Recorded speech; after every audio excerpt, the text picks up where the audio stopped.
Hi everyone, comic book reviewer here. This time reviewing on issue 11 of Crisis on Infinite Earths. Now, like I said before, this was a 12-issue series that was meant to deal with kind of getting rid of the old multiverse and making way for the New Earth continuity. And here, we're gonna see the after effects of the Crisis and seeing what this New Earth continuity will be like. I know over time, Superman, Batman, Wonder Woman's origins would be revamped, and to be fair, it was gonna happen sooner or later, as sometimes reboots and remakes need to happen if the original has been done and dusted. So the cover mainly has this big kind of movie-style poster-like look, and the story starts off with, the start of the single universe. We see how, Earth 2 Superman wakes up, wonder why his apartment looks so different, but kind of figures Lois might be at the Daily Star, which was the Earth 2 version of the Daily Planet, but has no idea that, the Daily Star doesn't exist, and he's going to Daily Broadcasting, which as soon as he gets into Perry White's apartment, he realizes something's weird, and that Perry White is basically the editor-in-chief, not Earth 2 Superman. And we do kind of see how, Earth 1 Clark has to kind of handle the situation, but they kind of figure something's going on. And they figure how some things are kind of left in check, some things aren't, as well as, Supergirl still being dead, but of course, not knowing what really happened. So we kind of see how, everything it seems to be back to normal, but we kind of see how after flying to Keystone City, they realize it's now basically part of Central City and the same thing. And we see how Earth 2 Clark meets up with Joan and ends up meeting Jay Garrick, saying, "I guess you two hear about Keystone City's problem, huh? You recognize me, Jay. You actually know me." And so they decide to kind of find out what's happened to Earth 2. And after using, the cosmic treadmill, they kind of decide to kind of find out if Earth 2 exists or not. And they realize to their dismay, it no longer exists. And they find out, everything in it doesn't exist. And we see how Earth 2 Clark gets pulled away, but luckily, Earth 1 Superman manages to save him and end up back on New Earth. And the cosmic treadmill is now beyond repair. And they decide to go to Titan's Tower to figure out what's going on. And we see how in space, Rip Hunter, Animal Man, and Adam Strange find Brainiac's skull ship to try and find out more answers. And find him, powered down. And we see how, at Titan's Tower, all the superheroes like Shazam, Lady Quirk, also Aquaman and all that, try to figure out what's going on. And it turns out from Highbringer that some remember what happened in the Crisis. People who weren't affected had their sort of histories completely erased. And we see how Helena Wayne, as well as Earth 2 Robin, point out what happened to them.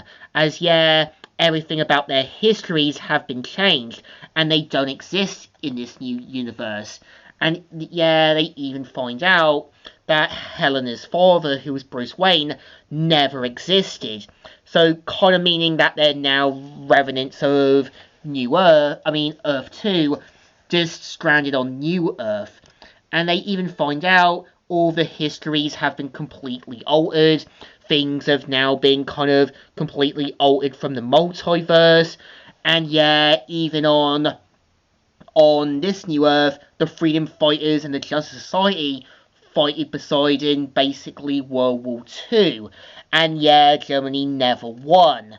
And we see how everything is in one single universe. And we see how Earth 2 Clark is furious that Lois doesn't exist now, and is now kind of broken by heartbreak. And we see how Earth 1 Clark has to get him back before any more problems kick in. And we see how, yeah, at the kind of rock-like canyon area, we see how, yeah, Deadman and Phantom Stranger try to wake up the Spectre, knowing that the after effects are still kicking in. And we see how, in a sort of hotel room, Angleman has been axed off, who is a Wonder Woman villain. And we see how, yeah, Dr. Fate as well as Etrigan realise at the Tower of Fate that, yeah, Amethyst is being attacked. They mainly rescue her and have to deal with the return of the Shadow Demons. And yeah, luckily, after saving Amethyst, and due to her eyesight being damaged, he takes her back to Gemworld, setting the events for Amethyst issue 13. And we see how, yeah, Earth 1 Clark manages to calm down Earth 2 Superman. And we see how, yeah, Wonder Girl and that point out about them meeting the Earth 2 version of Wonder Woman and her daughter, and they realise, yeah, some histories are intact, others are not. As, yeah, Power Girl exists in this continuity, and that, yeah, her history with Earth 2 never really existed. And turns out from Batman, Robin, and even Alex Luthel's research, the villains don't even remember helping during the crisis. So some things are intact, others aren't. And we see how, yeah, Gorilla City gets attacked by the Shadow Demons. The Doom Patrol sees something suspicious going on. And, yeah, things get worse and worse. And, yeah, we kind of see how the New Earth gets pulled into the antimatter universe. And this is where they meet, basically, the Anti-Monitor saying, "Welcome to my universe! Welcome to your doom!" And yeah, this is the story. So I think this one is actually pretty enjoyable.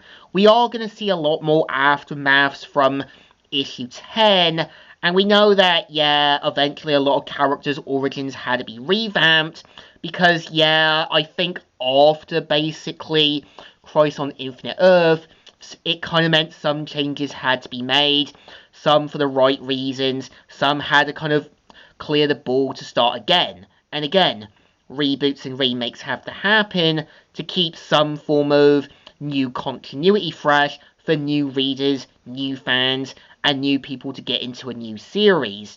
So I think this one definitely deserves a thumbs up. Still good, and still readable. So, Comic Reviewer here, signing out.